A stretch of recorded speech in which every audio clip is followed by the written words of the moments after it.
सभी किसान भाइयों को नमस्कार। मैं सिद्धार्थ भट्टाचार्य हमारे इस फेसबुक लाइव सेशन सीरीज में आप सभी का हार्दिक स्वागत एवं अभिनंदन करता हूं। जैसा कि मैंने पहले भी कहा, आज हमें थोड़ा सा विलंब हुआ हमारे इस फेसबुक लाइव सेशन में आने में। कुछ टेक्निकल परेशानियां थी, दिक्कतें थी, क्योंकि टेक्नोलॉजी एक ऐसी चीज है जो यदि हमारे लिए वरदान है तो कभी कभी अभिशाप भी हो जाता है। परंतु इन सारी बातों को ना ज्यादा सीरियस लेते हुए बढ़ते हैं हम आज के अपने लाइव की ओर। मैं देख रहा हूं 16 से भी ज्यादा लोग हमारे साथ जुड़ चुके हैं इस समय, और धीमे धीमे लोगों की अवधि और बढ़ेगी, लोग धीमे धीमे और बढ़ेंगे, क्योंकि आज का जो हमारा विषय है वो इतना रोमांचक विषय है कि आने वाले समय में इसकी बहुत ज्यादा जरूरत पड़ेगी।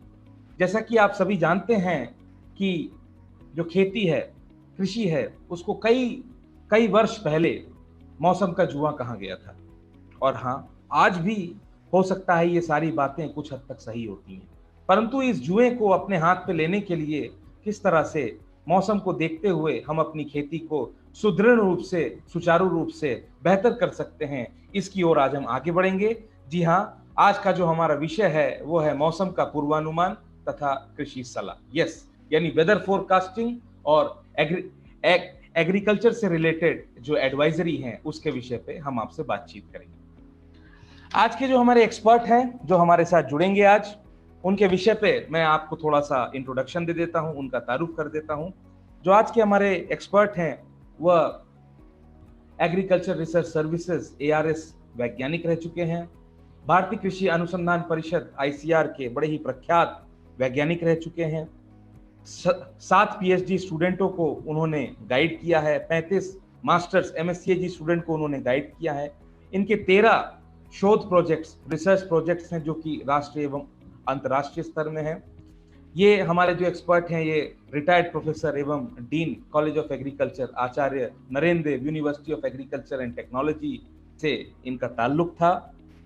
फसल सतर्कता समिति 2002 से 2015 तक ये फाउंडिंग मेंबर एवं उत्तर प्रदेश गवर्नमेंट द्वारा बाद में इनको प्रेसिडेंट भी बनाया गया। इनको अपने यूनिवर्सिटी द्वारा बेस्ट टीचिंग अवार्ड भी प्राप्त है। फिर ये fellow of national environment science academy के भी फेलो रह चुके हैं। अभी मैं अगर वर्तमान की बात करूं तो अभी वर्तमान में ये Indian meteorological society Lucknow Faizabad chapter के प्रेसिडेंट हैं, तथा सेंट्रल यूनिवर्सिटी सिक्किम गैंगटोक में ये कोर्ट मेंबर भी रह चुके हैं, जिसको कि प्रेसिडेंट ऑफ इंडिया माननीय राष्ट्रपति द्वारा चिन्हित किया जाता है। 150 से ज्यादा इनके शोध पत्र एवं रिव्यू आर्टिकल्स यानी रिसर्च पेपर्स, 7 इनके बुक चैप्टर्स हैं, तथा इनकी 3 स्वयं इन्होंने किताबें लिखी हैं जो कि एग्रीकल्चर मेट्रोलॉजी से संबंधित हैं। यदि मैं इनकी बात करूं तो हो सकता हो आज पूरा दिन बीत जाए और इनकी रिकॉग्निशंस और अवार्ड की फहरिस्त इतनी लंबी है, हम हो सकता है मुख्य विषय पे ना आ पाए। तो चलिए पूरी ऊर्जा के साथ स्वागत करते हैं आज के हमारे विशेषज्ञ डॉक्टर पद्माकर त्रिपाठी का। डॉक्टर साहब नमस्कार। नमस्कार। अपना वीडियो ऑन कर लें डॉक्टर साहब। हाँ डॉक्टर नमस्कार सिद्धार्थ जी, बहुत बहुत स्वागत है आपका डॉक्टर साहब हमारे साथ इस फेसबुक लाइव सेशन में जुड़ने के लिए। अभी मैं देख रहा हूँ 35 से ज्यादा लोग जुड़ चुके हैं हमारे साथ, और अभी पूर्वेश जोगानी, रुद्र प्रताप सिंह बिसेन, विजय बहादुर सिंह, स्नेहा कृष्णन, मोनालिसा जी, महेंद्र सिंह, DR नीतीश पांडे, सुभाष सिंह, संदीप नायक, निशु सुतारिया, सभी लोग हमारे साथ इस लाइव सेशन में जुड़ चुके हैं और सभी ने आपको अभिवादन एवं धन्यवाद किया है। डॉक्टर साहब, आज का जो हमारा विषय है जो कि मौसम पूर्वानुमान एवं कृषि सलाह, इसके बारे में मैंने अपने व्यूअर्स को एक हिंट दे दिया है, बता दिया है कि किस विषय पे हम चर्चा करेंगे। सबसे पहले मैं चाहता हूं हमारे साथ जितने भी व्यूअर्स जुड़े हैं, आप इनको आज का जो विषय है उसके बारे में एक पृष्ठभूमि दें, और पृष्ठभूमि देने के साथ ही साथ इंट्रोडक्शन करके ये बताएं कि आज हम मुख्यतः किन किन बिंदुओं पे चर्चा करेंगे। जी डॉक्टर साहब, over to you. Thank you. सबसे पहले मैं अपने व्यूअर्स को धन्यवाद देना चाहता हूं, सिद्धार्थ जी को नमस्कार करना चाहता हूं जिन्होंने मुझे ये मौका दिया और ये टॉपिक पर बोलने के लिए बुलाया। मैं आज जो मौसम पूर्वानुमान एवं कृषि सलाह का जो टॉपिक है, इसमें मैं आपको मुख्य रूप से बताना चाहूंगा कि इस वर्ष 2020 में जो मौसम पूर्वानुमान किया जाता है वो कितना कितना दिन का पूर्वानुमान किया जाता है, किस अवधि तक का पूर्वानुमान किया जाता है, कब कब किया जाता है और उसके क्या प्रकार हैं और उसका क्या कृषि में उपयोगिता है। पहली चीज तो मैं ये बताना चाहूंगा। दूसरी चीज, ये यदि मौसम पूर्वानुमान किया जाता है तो जो इसके इस वर्ष के लिए क्या पूर्वानुमान किया गया है, पहले चरण में क्या पूर्वानुमान था, दूसरे चरण में क्या पूर्वानुमान था और आगे जो मौसम आने की संभावना है उसके पूर्वानुमान कब और कितने हुए हैं और क्या होने की संभावना है, इस पर मैं परिचर्चा करूंगा। तीसरी चीज मैं ये बताना चाहूंगा कि यदि पूर्वानुमान आपको पहले से मालूम हो जाए, 7 दिन पहले मालूम हो जाए, 1 महीना पहले मालूम हो जाए, 2 महीना पहले मालूम हो जाए, तो किसान भाई अपने कृषि कार्य में उसकी योजनात्मक प्रणाली क्या अपनाएंगे, कैसे अपनाएंगे और कृषि में क्या कार्य करेंगे, तदनुरूप मौसम पूर्वानुमान के हिसाब से कार्य करेंगे, उसके बारे में हम आज चर्चा करेंगे। आज का मुख्य विषय इन्हीं पर केंद्रित रहेगा। इन्हीं शब्दों के साथ मैं जी सिद्धार्थ। जी डॉक्टर साहब, आपने बताया कि मुख्य किन किन बिंदुओं पे आप आज चर्चा करेंगे और जो पूर्वानुमान है, वेदर फोरकास्टिंग इसे बोलते हैं, वो कृषि के क्षेत्र में कितना महत्व रखता है, साथ ही साथ किसानों को अपनी फसल की योजना, क्रॉप प्लानिंग करने में इस पे बहुत ही बड़ी भूमिका है हमारे इस मौसम पूर्वानुमान पे। 35 से ज्यादा लोग जुड़ चुके हैं। ऐश्वर्या एंटरप्राइज, महेंद्र सिंह, सब लोगों ने अपना अभिवादन एवं धन्यवाद दिया है। हमारे ऑडियंस, व्यूअर्स एवं किसान धन्यवाद। बहुत क्यूरियोसिटी है, बहुत कौतूहलता है। बढ़ते हैं आज के हम अपने पहले सेगमेंट की ओर। अब मैं चाहता हूं आप हमारे किसान भाई को बताएं, जो ये वेदर फोरकास्टिंग है, मौसम का पूर्वानुमान है, चाहे वर्षा के बारे में हो, चाहे गर्मी के बारे में हो, लू के बारे में हो, ये किसान भाइयों को किस तरह से पता चलता है, कैसे वो देख पाते हैं कि मौसम का पूर्वानुमान क्या है तथा कितने विभिन्न प्रकार के मौसम के पूर्वानुमान है जो किसान भाइयों को जानना चाहिए। जी डॉक्टर साहब। ओके, मैं सबसे पहले हमारे जो जुड़े हुए किसान भाई हैं, जो हमारे साथी लोग हैं जो हमसे जुड़े हैं, मैं उनका धन्यवाद देना चाहता हूं कि इतनी संख्या में मुझे देखने के लिए और समझने के लिए, सुनने के लिए उत्सुक है। मैं पहले उनका धन्यवाद देना चाहूंगा। हाँ, आज जो मैं बता रहा था कि मौसम पूर्वानुमान भारतीय मौसम विज्ञान विभाग उत्तर प्रदेश भारत सरकार के द्वारा, और इसके अलावा और भी एजेंसी है, स्काईमेट है और वेदर है, बहुत सब एजेंसी द्वारा, लेकिन मुख्य रूप से भारत सरकार द्वारा 3 प्रकार से मौसम पूर्वानुमान दिया जाता है। 3 प्रकार का मौसम पूर्वानुमान होता है। एक होता है शॉर्ट रेंज फोरकास्ट, शीघ्र अवधि का, एक होता है मध्यम अवधि का, मीडियम रेंज वेदर फोरकास्ट, और एक होता है लॉन्ग रेंज फोरकास्ट और लंबी अवधि का फोरकास्ट। तो 3 प्रकार के ये फोरकास्ट होते हैं किसान भाई। तो जो स्वल्प अल्प अवधि का फोरकास्ट हम देते हैं, जिसे शॉर्ट रेंज फोरकास्ट कहते हैं, वो फोरकास्ट जो है आपका 24 घंटे से लेकर 9 डे जिसे बोलते हैं, और या 2 दिन का फोरकास्ट तक देते हैं, उसको अल्प अवधि फोरकास्ट कहते हैं। इसकी उपयोगिता किसानों के लिए अलग अलग है। इसकी उपयोगिता ऑल ऑफ सडन कहीं अगर कोई सूचना आ गई कि पानी बरसने वाला है, किसान भाई इसका उपयोग अपने कार्य के लिए कर सकते हैं। कहीं बाहर कोई सामान पड़ा है, भूसा पड़ा है, कोई और चीज पड़ी है, उसको आप सुरक्षित रख सकते हैं। अल्पावधि सूचना पूर्वानुमान की विशेषता यही है। दूसरी फोरकास्ट जो मध्यम अवधि, मीडियम रेंज वेदर फोरकास्ट की बात करते हैं, वो 3 से 7 दिन का, अधिक से अधिक 10 दिन का फोरकास्ट देते हैं। ये क्रियात्मक योजना के लिए होता है। किसान भाइयों के क्रियात्मक के लिए 7 दिन से 10 दिन का, 3 से 10 दिन का फोरकास्ट हम देते हैं। इससे मीडियम रेंज फोरकास्ट कहते हैं। इससे किसान भाई अपनी योजना बना सकते हैं 3 दिन पहले, 7 दिन पहले, कि हमें आज पानी बरसने वाला है तो हमें क्या करना है, पानी नहीं बरसेगा तो मुझे क्या करना है। एक तरह से क्रियात्मक और योजनात्मक तरीका है। ये सबसे best medium range weather forecast जो हम लोग देते हैं। तीसरी चीज, हम लॉन्ग रेंज फोरकास्ट देते हैं। 2 से 3 महीने तक का फोरकास्ट देते हैं, और वो उसमें एक्सटेंडेड रेंज ऑफ फोरकास्ट भी आता है। 3 महीने से ज्यादा भी दे देते हैं, लेकिन 2 महीने का, 1 से 2 महीने करते हैं लंबी अवधि का, और 3 महीने का देते हैं तो एक्सटेंडेड रेंज ऑफ फोरकास्ट में आता है। तो ये 2 महीने का फोरकास्ट, 3 महीने का जो फोरकास्ट देते हैं, ये लंबी अवधि का फोरकास्ट कहलाता है। ये तो बहुत ही उपयोगी है। आदमी 2 महीना पहले मालूम हो जाता है कि हमें हमारी मौसम कैसा रहेगा। किसान भाई उसके हिसाब से अपनी क्रॉप कैलेंडर बना सकते हैं, अपनी क्रॉप योजना बना सकते हैं क्रॉपिंग सिस्टम डिसाइड कर सकते हैं, अपने date of sowing, date of transplanting, सब कुछ निश्चित कर सकते हैं कि कौन सी फसल बोनी है, कौन सा कब बोना है, कैसे बोना। ये बहुत योजनात्मक होता है, ये लॉन्ग अवधि का फोरकास्ट। हम भारतवर्ष के मौसम विज्ञान विभाग के जो है, हम तो सोसाइटी में ही हैं, हम लोग देते हैं कि पहली फोरकास्ट 15 अप्रैल को दी जाती है। पहली फोरकास्ट 15 अप्रैल को कि इस वर्ष मानसून की क्या स्थिति रहने वाली है, मानसून कितना बारिश होगा, कितना जो है सीजनल लॉन्ग रेंज फोरकास्ट क्या होगा। हम लोग पहला जो फोरकास्ट देते हैं वो 15 अप्रैल को देते हैं। इस वर्ष का फोरकास्ट आ चुका है, आगे हम बताएंगे आपको। दूसरा फोरकास्ट हम लोग जून में देते हैं, मई के लास्ट में या जून के फर्स्ट वीक में हम दूसरा फोरकास्ट देते हैं, जो कि इस वर्ष का फोरकास्ट आ ही चुका है, मैं आगे बताऊंगा। तीसरा फोरकास्ट हम लोग देते हैं फिर जून के लास्ट में कि जुलाई में बारिश की क्या संभावना है, अगस्त में बारिश की क्या संभावना है। वर्षा वितरण के बारे में हम लोग किसान भाइयों को समय समय पर फोरकास्ट देते हैं। तो इसलिए मैं आपको ये बताना चाहता हूं, ये 3 प्रकार के फोरकास्ट हैं, तीनों के 3 चरण में हम इसको फोरकास्ट को देते हैं। और इसके बाद जुलाई अगस्त में हम मीडियम रेंज फोरकास्ट देते रहते हैं कि 3 दिन में क्या बारिश, क्या संभावना है, 7 दिन में क्या संभावना है, 10 दिन में क्या संभावना है। यही नहीं, हम लोग ये देते हैं कि न्यूमेरिकल वेदर प्रेडिक्शन देते हैं कि कितना पानी बरसेगा, कितने मिलीमीटर पानी बरसेगा।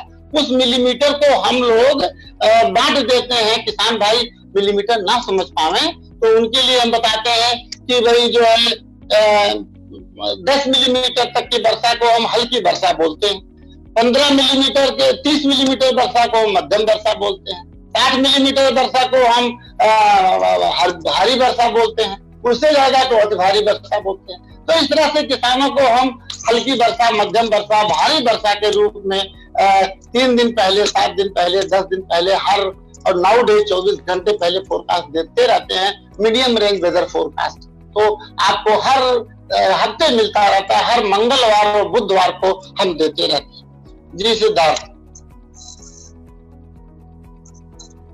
जी डॉक्टर साहब, आपने बताया कि किस तरह से जो 3 प्रकार के पूर्वानुमान हैं, शॉर्ट टर्म, मध्यम एवं जो है दीर्घावधि जो है पूर्वानुमान, इस तरह से किसान भाई अपनी फसलों की योजना बना सकते हैं, क्रॉप प्लानिंग कर सकते हैं और समय समय पे ये पूर्वानुमान की जानकारी लेकर ये स्टेप्स ले सकते हैं कि अपनी बुआई कब करें, किस समय पे अपने कौन से जो फसलों की किस्में हैं उनका चयन करें। रामेश्वर शर्मा जी हैं, कीर्तन त्रिपाठी जी हैं, सुमित झा हैं, डॉक्टर नीतीश हैं, अविनाश पवार हैं, दया श्रीवास्तव हैं, ये सब लोग अपना अभिवादन एवं धन्यवाद किया। सब लोगों को जुड़ने के लिए बहुत धन्यवाद।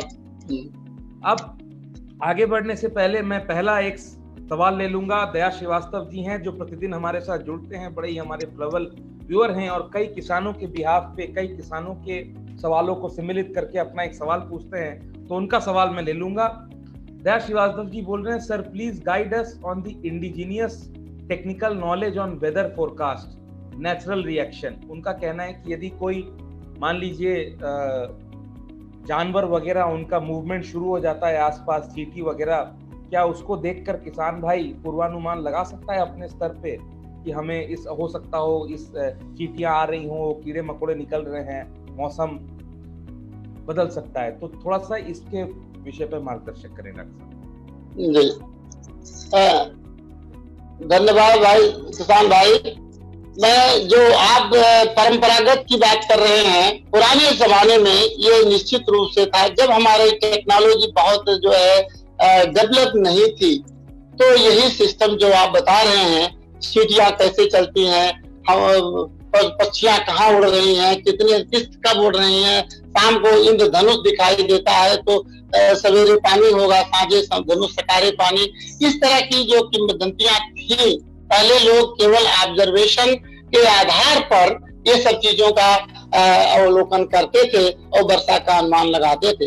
घाघ तो पूरे घाघ की भड्डरी जो है इसी पर अनुभवों के आधार पर किया जाता रहा, पंचांग भी इसी तरीके से किया जाता रहा, जबकि कोई टेक्नोलॉजी बिल्कुल नहीं थी।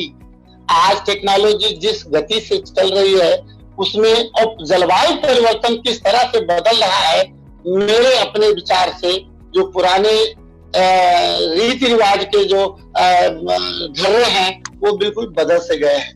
मैं इस पर अपने विद्यार्थियों को शोध भी कराया है और मैं आपको ये बताना चाहूंगा किसान भाई कि जो हमारा जो मॉडल है national centre for medium range weather forecasting, जो हम लोग फोरकास्ट आपको देते हैं एक्सटेंडेड रेंज और मीडियम रेंज, उसकी तुलना में जो पुरानी पद्धतियां हैं, घास की भट्टरी की बात मैं कर रहा हूँ, वो भी पूर्ण रूप से सत्य बिल्कुल नहीं है।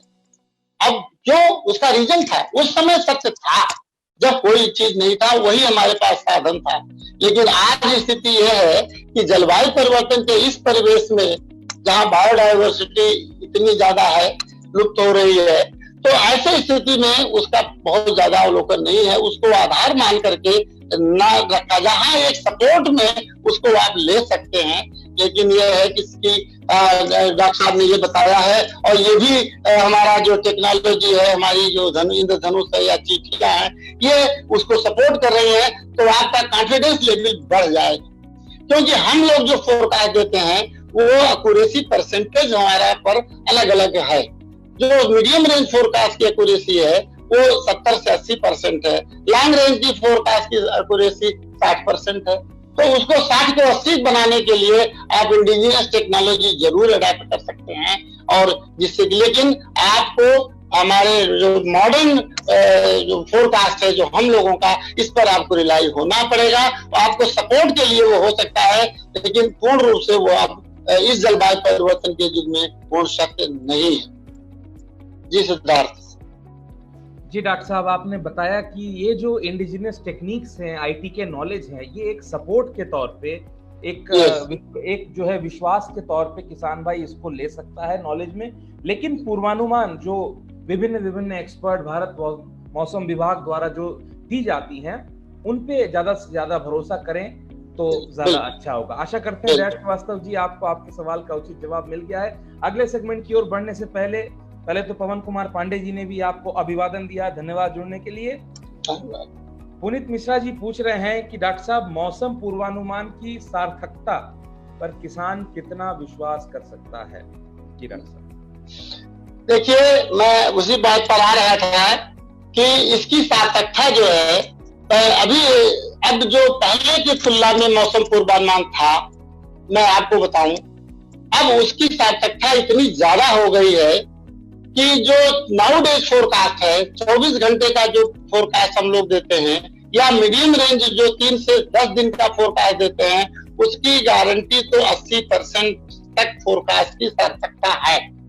किसान भाई, मैं ये गारंटी के साथ कहता हूं कि हमारी फोरकास्ट बिल्कुल सही है। अगर आप ध्यान दें, जब बारिश की फोरकास्ट किया गया है, तब पानी जरूर बरसा है, और निश्चित रूप से अब आप उसको दूसरे तरीके से इसका मापदंड कर सकते हैं।